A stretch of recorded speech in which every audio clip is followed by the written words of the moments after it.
दोस्तों, इस बात में कोई भी शक नहीं है कि कैलाश पर्वत धार्मिक दृष्टि से बहुत ही ज्यादा महत्व रखता है।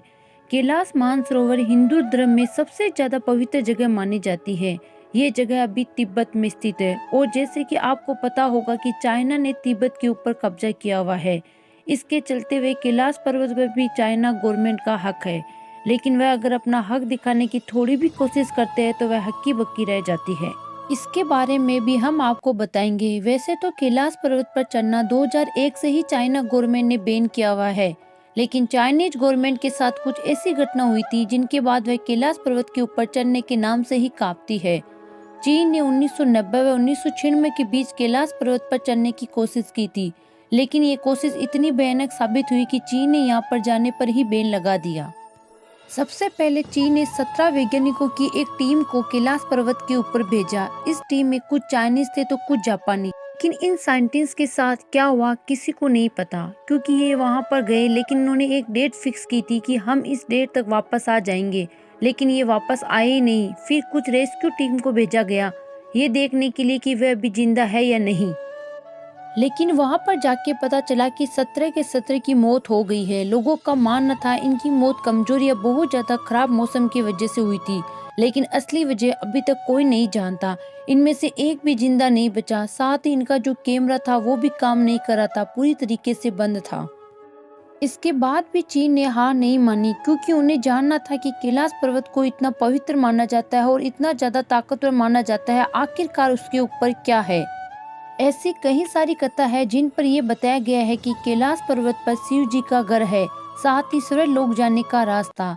ऐसी और भी बहुत सारी बातें लिखी हुई है, इसलिए चीन बहुत ही ज्यादा उत्सुक था ये जानने के लिए कि ऊपर है तो है क्या। इसलिए उन्होंने फिर सोचा कि अब हेलीकॉप्टर से जाएंगे। आमतौर पर हेलीकॉप्टर और एयरप्लेन को माउंट कैलाश पर चढ़ाना बिल्कुल ही मना है, क्योंकि यहाँ का मौसम बहुत ही खराब होता है, कोई भी हवाई जहाज टिक नहीं पाएगा। लेकिन चीन ने फिर भी एक हेलीकॉप्टर को वहां पर भेजा। चीन की मीडिया रिपोर्ट ने कहा कि जब उन्होंने हेलीकॉप्टर से उड़ान भरी तो शुरुआत में उन्हें कैलाश पर्वत के काफी सुंदर नज़ारे दिखाई दे रहे थे। उन्हें लग रहा था कि इससे ज्यादा शांत जगह हो ही नहीं सकती। इनके साइंटिस्ट का कहना था कि ये सफर ऐसा ही चलता रहा तो उन्हें किसी बात की चिंता नहीं है, लेकिन उनको ये बात नहीं पता थी कि ये तूफान आने की शांति है। जिन नज़ारों का ये मजा ले रहे थे वह मजा चुटकियों में उनके लिए सजा बन गई थी, क्योंकि थोड़ी ऊंचाई पर जाने के बाद कैलाश पर्वत के वातावरण में बहुत ही ज्यादा बदलाव आने लगे थे। उनका कहना था कि वह जब जमीन पर देख रहे तो हर जगह ये हिमकलन बहुत ही ज्यादा बड़े थे। उनका कहना था नीचे देख कर उन्हें थोड़ा डर लग रहा था, लेकिन ऊपर देखने पर उन्हें और भी ज्यादा डर लग रहा था, क्योंकि ऊपर से ऐसे घने काले बादल थे मानो वे हेलीकॉप्टर को निगलने वाले हैं।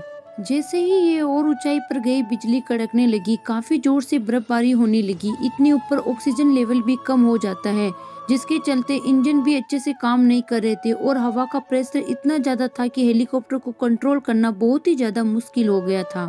चीनी वैज्ञानिक माने तो उनका कहना है कि कैलाश पर्वत पर सारी दिशाएं आकर मिलती है, जिनके चलते उन्हें बहुत ही ज्यादा दिशा भ्रम दिखाई दे रहे थे। उनके लिए ये बताना मुश्किल था कि नॉर्थ किस तरफ है और साउथ किस ओर है। उनके पास जो कंपास था वो भी पूरी तरीके से काम करना बंद कर चुका था। उन्हें पता ही नहीं चल रहा था कि वह किस ओर बढ़ रहे हैं।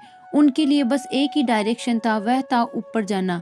वह जैसे जैसे ऊपर जाते हैं वातावरण और भी ज्यादा खराब होता गया। फिर एक पल में इतना ज्यादा खराब हो गया कि हेलीकॉप्टर में वार्निंग मैसेज बनने लगा और पेट्रोल के कांटे ने भी काम करना बंद कर दिया था। उनका दिल जोर जोर से धड़क रहा था। उनके दिमाग में वापस जाने के ख्याल आ रहे थे और फिर उनके पास कोई और चारा भी नहीं बचा। उन्होंने मिशन आधे में ही रोकना पड़ा। कैलाश पर्वत पर चढ़ना नामुमकिन माना जाता है। ये हेलीकॉप्टर भी उसके ऊपर नहीं चढ़ पाया। इस हादसे के बाद चीन बहुत ही डर गया था और उसके बाद उन्होंने कभी भी कैलाश पर्वत पर खुद चढ़ने की कोशिश नहीं की और उन्होंने कैलाश पर्वत पर चढ़ने पर बैन कर दिया। फिर उन्होंने एक बार आखिरी कोशिश करने की सोची और दुनिया के 4 सबसे बेहतरीन माउंट क्लाइंबर को बुलाया और उन्हें ये मिशन दे दिया कि तुम्हें कैलाश पर्वत के ऊपर चढ़ना है। इन चारों ने सोचा कैलाश पर्वत के एकदम ऊपर जाने से बस थोड़ा नीचे एक जलधारा बहती है और उनका प्लान वहीं तक पहुंचने का था। चारों ने अपने एडवेंचर को शुरू किया। कहते हैं कि एक हफ्ते तक इनका कोई अता पता नहीं था, लेकिन इसके बाद रेस्क्यू टीम को इसकी मदद के लिए भेजा गया और तब ये चारों जिंदा मिले गए। लेकिन इनकी हालत बहुत ही ज़्यादा खराब थी। इनकी आंखें अंदर जा चुकी थी, इनके नाखून और बाल बहुत ज़्यादा बढ़ चुके थे और बाल सफ़ेद हो चुके थे। इनके चेहरे पर झुर्रियाँ आ गई थी, ये ठंड से काँप रहे थे और बहुत ज़्यादा कमज़ोर हो चुके थे। बाहर की दुनिया के 8 दिन इनके लिए 25 साल जितना बड़ा समय लग रहा था। इन चारों को जल्द से जल्द हॉस्पिटल ले जाया गया, लेकिन ये सही अवस्था में आते उससे पहले ही इन चारों ने अपना दम तोड़ दिया। कहा जाता है कैलाश पर्वत पर चढ़ते वक्त एक पॉइंट आता है जिसके बाद ठंड बहुत ज्यादा पड़ जाती है और आपको घबराहट होने लगती है और कई सी आवाजें मन में आती है कि वापस चले जाओ, जैसे कि कोई हमें चेतावनी दे रहा हो। जिन्होंने इस पर चढ़ने की कोशिश की है उनका कहना है कि इसके ऊपर किसी पैरालौकिक शक्ति का हाथ है। वैसे तो सवाल तो मन में ये आता है कि आज तक कैलाश पर कोई नहीं चढ़ा। देखा जाए तो एक व्यक्ति है जिनका नाम था मेलोरेपा, जो कि एक बौद्ध भिक्षु थे और ये 1128 में कैलाश पर्वत पर चढ़े थे। माना जाता है कि इतिहास के ये इकलौते ऐसे व्यक्ति थे जो यहाँ तक चढ़ सके।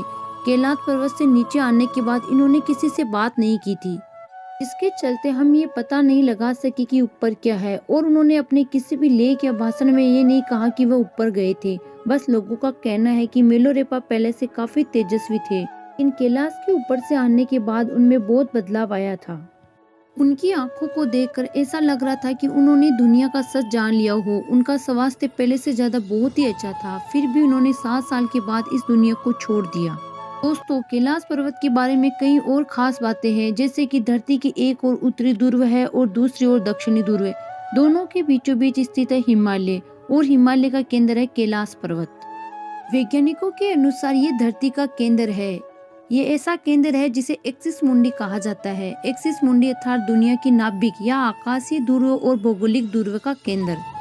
ये आकाश और पृथ्वी के बीच संबंध का एक बिंदु है जहां 10 दिशाएं मिलती है। वैज्ञानिक के अनुसार एक्सिस मुंडी वह स्थान है जहां अलौकिक शक्तियों का वास है।